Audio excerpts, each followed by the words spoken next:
Ito mga sa tayo ginagawang isang Mio Aerox na magpapalit tayo ng stator assembly saka magneto. Gawa kasi ng sobrang kalawang ng kanyang magneto. Kaya nag-error 14 na. Yan, pagka ganito alam nyo na kung saan galing ito, kung saan lugar sila. Malapit ito sa dagat, ganyan pagka ganito pinakalawang. Pati yung magneto niya mga sir, pinapalitan din natin dahil ginawa lang ng paraan yun. Yan, ito yung magneto naman niya. Yan. Isa na rin sa pinabili natin ito mga sir, kasi alanganin na totally ginawa na lang daw nito ng paraan. Kaso nga nakita ko rito umaangat na. Kasi kapag once na hindi natin ito pinapalitan at stator lang yung pinalitan natin, sa susunod na ito naman yung bibigay. Pag bumigay ito dito, babakbak yun dito, tatama yun sa stator. Isa rin na naman yun sa magiging problema ni sir. Imbis na ito lang yung problema, pati stator mga damay. Kaya ginawa natin, pinabil na rin natin kasi alanganin na rin to, sumasabit na rin dito kasi ito kabulukan pa to si sir. Ito niremedyo na rin to.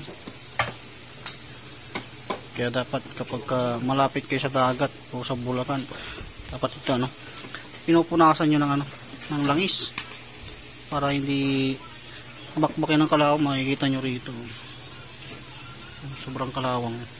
Doon sa ilalim yung tornilyo nito dito, pakahirap tanggalin sa sobrang kalawang.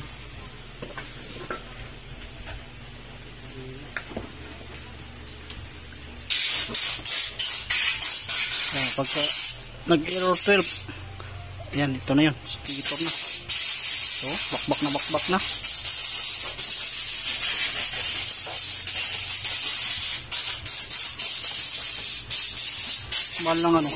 Mahal lang stator nito mga sir. Inabot siya ng hanggang magneto, inabot siya ng 9K stator saka magneto. Error 12. Ayan, ito na. Ayan, kakabitan natin yung bago nating stator mga sir ha. Tapos, ito. Pati yung kunya, nagpalit din tayo. Kasi isa rin yun sa nasira. Kasi nung tinanggal natin yung magneto niya, nahati na. Ito yung bago na. Totally, yung pinalit nating stator, yung wala nang divider. Yung diretsong ECU na siya. Yun yung mas maganda. Kasi yung stock kasi mayroon pang divider dito. Kabit natin. Tapos yung magneto naman. Ayan, lagyan natin ng grasa mga sir bago natin salpak yung bago nating stator. Yung stator kahit bago yan mga sir, pwede nyo siyang pinturahan. At least hindi na siya kakalawang yan. Ito yung bago natin Sige, pinturahan mo na yan. Ayan, pinturahan natin mga sir para kahit pa paano matagal bago magkalawang. Parang ito.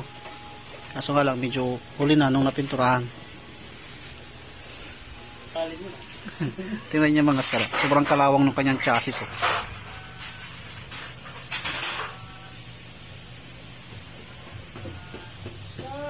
Yan. Sobrang kalawang yan.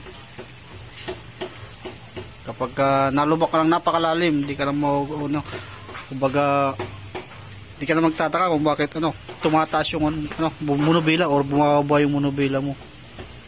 Kasi isa yan. Marami na rin ako nakita ganyan yung nababali dito.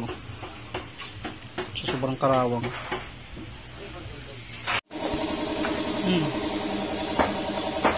Ayan, dahil naisuksok na natin mga sara.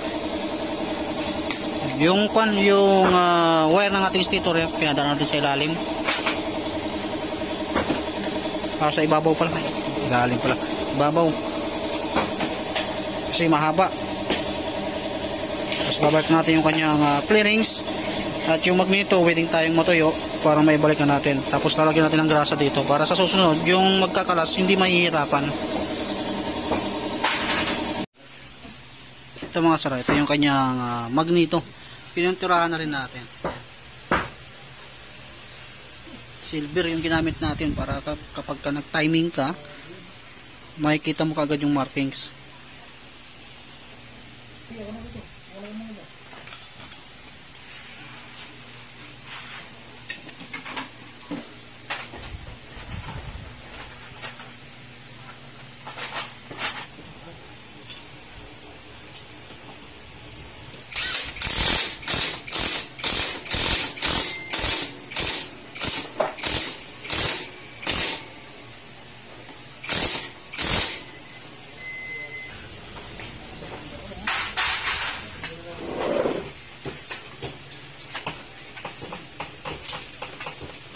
Para puto. Dito. Diyan. Ay, wala na yan, putol na. May may naiwan. Sige, ganyan talaga ang kalaban pagka ano, kinakalawang ka lang.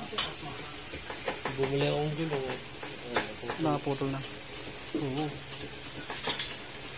Ito yung mga shock mo, yan. Isa na yan sa susunod mong papalitan din. Kaso okay pa naman, di pa naman masyadong ano. Kalawang lang talaga.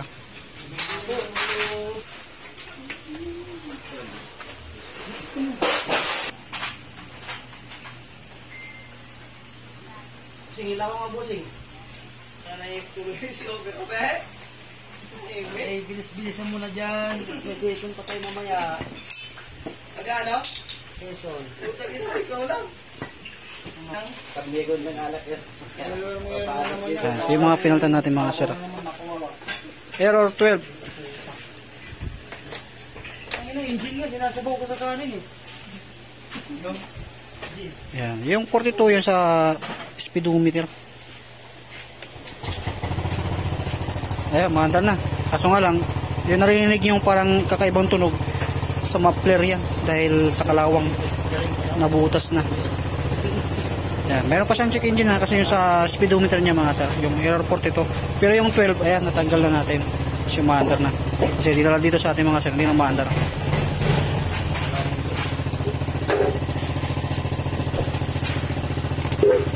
Yan, maandar na.